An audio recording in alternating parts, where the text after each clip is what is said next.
I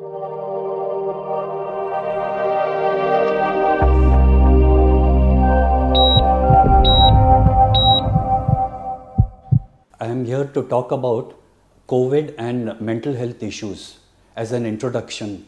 We have all seen that the virus has affected a lot of people all over the world, and it has been a pandemic. Was this something that was anticipated?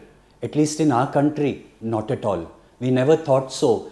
I think in the initial phase, we were all aware that the virus was there in some parts of the world. And then what happened was, towards the end of March 2020, there was a lockdown which was announced after the World Health Organization declared it to be a pandemic. Subsequently, there was a lot of upheaval in the laity, the people, the hospitals, because this was a new virus.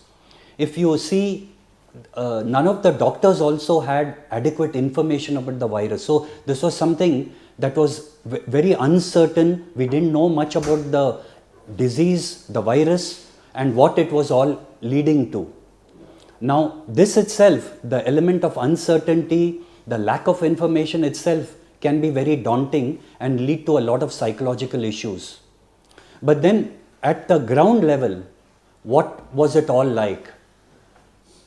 This is something that I would like to share with you.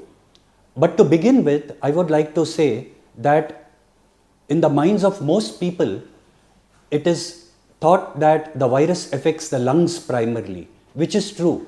But this virus also primarily acts through something called the ACE receptor. The ACE receptor is also there in the central nervous system. Now, the COVID virus can also affect the brain directly. And I would like to draw your attention for a brief period of time towards that. Now, we all know that one of the symptoms of COVID is loss of smell, loss of taste. These two symptoms are primarily mediated through the brain directly. And this does mean that the virus affects the brain. Also, it causes confusion, or what we call in medical terms delirium, which also means that the brain gets affected in some way. We also know that it causes something called the GB syndrome, which affects a person's ability to move and breathe, to put it very simply.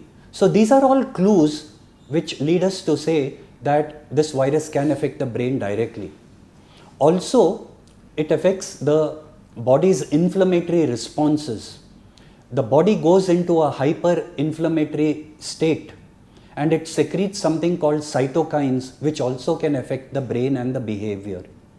It also causes an increase in the cortisol level, again, which affects the behavior.